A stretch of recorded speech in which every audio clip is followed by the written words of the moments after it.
Within Adventism, there are various views of what the glorious land is. Some say that it is the Seventh-day Adventist Church is the glorious land, and some say that it is Protestantism all over the world, and some say it is America. But remember, it's territories.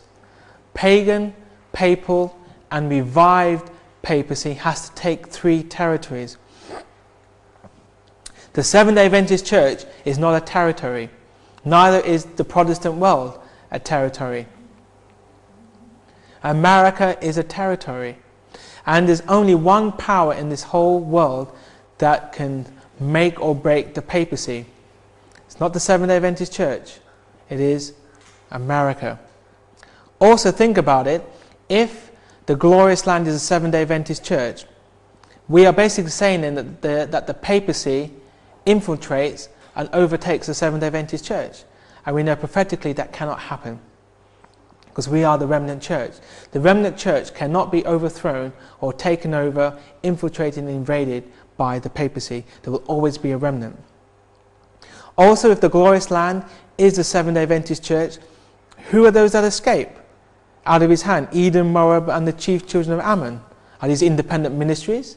Is this the Seventh-day Adventist Church gets invaded by Catholicism and its Jesuits, and out pops out these independent ministries? Does not make sense, brethren. It has to be America. America is the only power that is prohibiting the papacy for its world dominion. And that links in with Revelation 13.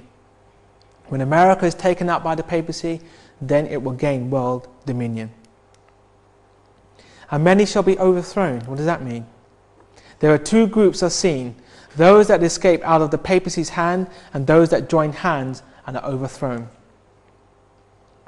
When Protestantism shall stretch her hand across the gulf to grasp the hand of the Roman power, when she shall reach over the abyss to clasp hands with spiritualism, when under the influence of this threefold union, our country shall repudiate every principle of its constitution as a Protestant and Republican government, and shall make provision for the propagation of papal falsehoods and delusions, then we may know that the time has come for the marvelous working of Satan, and the end is near. And brethren, this is taking place. We are on the verge of a national Sunday law. On the verge, where you already see that the image to the beast is being set up, where state and church is coming closer together, where the president and the government in America is joining hands with the papacy. Notice also this threefold union here. We find that in Revelation 16. We have the beast, the false prophet, and the dragon. And that's what we find exactly here taking place. So who are actually overthrown? It is the Protestants. The Protestants of the United States will be foremost in stretching their hands across the gulf to grasp the hand of spiritualism. They will reach over the abyss to clasp hands with the Roman power, and under the influence of this threefold union, this country will follow in the steps of Rome in trampling on the rights of conscience. Great Controversy 588. And those overthrown will also include apostate Seventh-day Adventists. Many who have known the truth have corrupted their ways before God and departed from the faith. The broken ranks will be filled up by those represented by Christ as coming in at the 11th hour. There are many with whom the Spirit of God is striving. The time of God's destructive judgments is the time of mercy for those who have no opportunity to learn what is truth. Tenderly will the Lord look upon them. His heart of mercy is touched. His hand is still stretched out to save, while the door is closed to those who will not enter. Large numbers will be admitted in those last days, hear the truth for the first time. When the law of God is made void, the church will be sifted by fiery trials, and a larger proportion than we now anticipate will give heed to seducing spirits and doctrines of devils. As the storm approaches, a large class who have professed faith in the third angel's message, Seventh-day Adventists, but have not been sanctified through obedience to the truth, abandon their position and join the ranks of the opposition. Great Controversy 608. And this does away with liberal theology, liberal ideas that we cannot obey God's voice, that we cannot obey all God's 10 commandments. Because here we see that those that are not sanctified through obedience are the ones that abandon their position. It is clear that we will not be sinning until Jesus comes. Therefore, Daniel 11:41, the papacy, he shall also conquer, have power over or enter also into the USA, the glorious land. And apostate Protestants and Seventh-day Adventists, many of them, shall be conquered, taken over, give homage to the papacy, or overthrown. But these shall escape out of his hand, even Edom and Moab, and the chief of the children of Ammon. The faithful amongst the enemies of God will join the remnant. In Jeremiah 40:11-12, likewise when all the Jews that were in Moab, and among the Ammonites and Edom, and that were in all the countries, heard that the king of Babylon had left the remnant of Judah, and that he had set over them Gedaliah the son of Ahikam the son of Shaphan, even all the Jews returned out of all places, whether they were driven, and came to the land of Judah, to Gedaliah and to Mizpah, and gathered wine and summer fruits very much. Where did these Jews come from? They came from Moab, Ammonites, and Edom.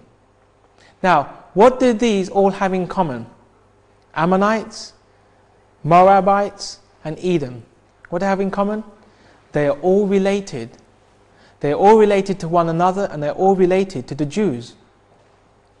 Therefore, when these three people escape, we have to look at it spiritually. Therefore, spiritual Moab, spiritual Ammonites, and spiritual Edomites will escape out of the hands of the papacy. And who are these? These are spiritual Israel that are still in Babylon.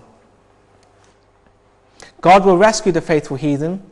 In Amos chapter 9, verse 9-12, for lo, I will command, and I will sift the house of Israel among all nations, like as corn is sifted in a sieve, yet shall not the least grain fall upon the earth. All the sinners of my people shall die by the sword, which say, the evil shall not overtake nor prevent us. In that day will I raise up the tabernacle of David that is fallen, and close up the breaches thereof, and I will raise up his ruins, and I will build it as in the days of old, that they may possess the remnant of Edom, and of all the heathen which are called by my name, saith the Lord that doeth this. Escape. What does this word escape mean? The primitive root means properly to, smooth, or that is to escape as by slipperiness, like when you have a bar of soap. You try to grab it, but it slips out of its hand. And we know that during the time of the loud cry, when God's people give the four angels' messages, that people will come out of Babylon. What is the message of the fourth angel? It's come out of her, my people. Come out of her, my people. Babylon is fallen. And so during this time when the Sunday law comes in and God's people are sifted out, that the loud cry goes forth, and there will be a group of people that come out of Babylon. These are Moab, Edom, and the Ammonites. And the inhabitant of this isle shall say in that day, behold, such is our expectation, whether we flee for help to be delivered from the king of Assyria, and how shall we escape or slip out of his hands? These shall escape out of his hand. Angels were sent to aid the mighty angel from heaven, and I heard voices which seemed to sound everywhere, come out of her, my people, that ye be not partakers of her sins. The glory of God rested upon the patient waiting saints, and they fearlessly gave the last solemn warning, proclaiming the fall of Babylon, and calling upon God's people to come out of her, that they might escape her fearful doom. Lot's descendants are Moab and Ammon. But the same day that Lot went out of Sodom, it rained fire and brimstone from heaven, and destroyed them all. Even thus shall it be in the day when the Son of Man is revealed. Here we have reference to Lot. Lot had two children, Ammon and Moab, and they have a part to play in the final days. Servants of God endowed with power from on high, with their faces lighted up and shining with holy